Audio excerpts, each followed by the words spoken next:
Le dossier de la semaine est consacré à la pub, à Intermarché, à l'IA et à un loup. Vous voyez de quoi, de quoi il en retourne. C'est la pub qui a fait le tour du monde. 1 milliard, Julien, 1 milliard de vues. 1 milliard de vues. C'est fou. Ouais. Intermarché et son loup. Beaucoup de réactions. Et vous avez décelé, alors moi je ne l'ai pas vu honnêtement, Ouais. mais si, ouais, je vous fais confiance. Un IA bashing, vraiment il y a eu.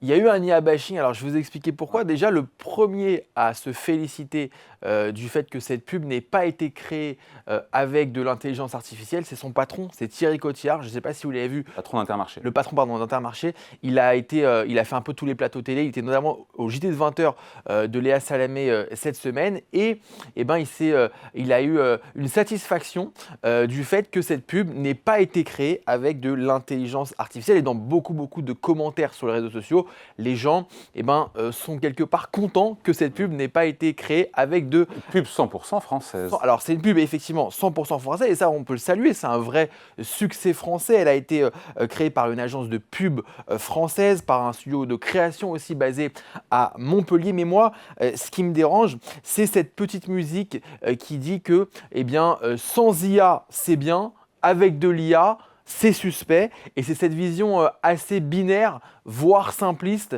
qui me déplaît un petit peu. Et donc pour vous, on passe un petit peu finalement à côté du sujet. Exactement, parce que opposer création humaine et intelligence artificielle, ça n'a tout simplement pas de sens. L'IA ne remplace pas la créativité humaine. L'IA, c'est un outil qui est extrêmement puissant. Elle permet d'aller plus vite, de tester, de suggérer, d'automatiser des tâches qui sont parfois fastidieuses.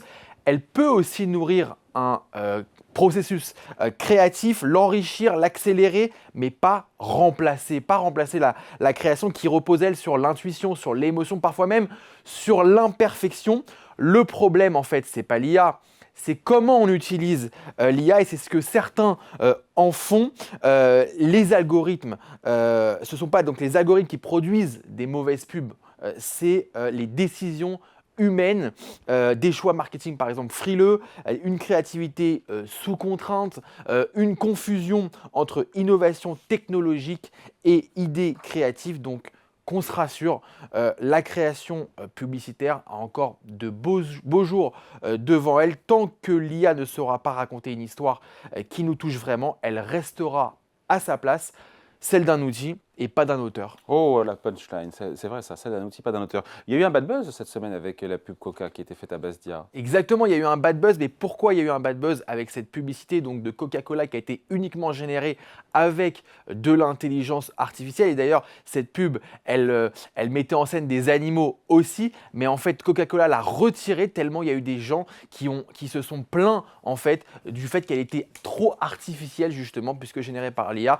trop artificielle, sans émotions, trop froide, trop lisse, et donc cette publicité a été retirée. Donc c'est vraiment, l'IA c'est pas le problème, c'est vraiment la manière dont on utilise l'IA à des fins de création et notamment publicitaire.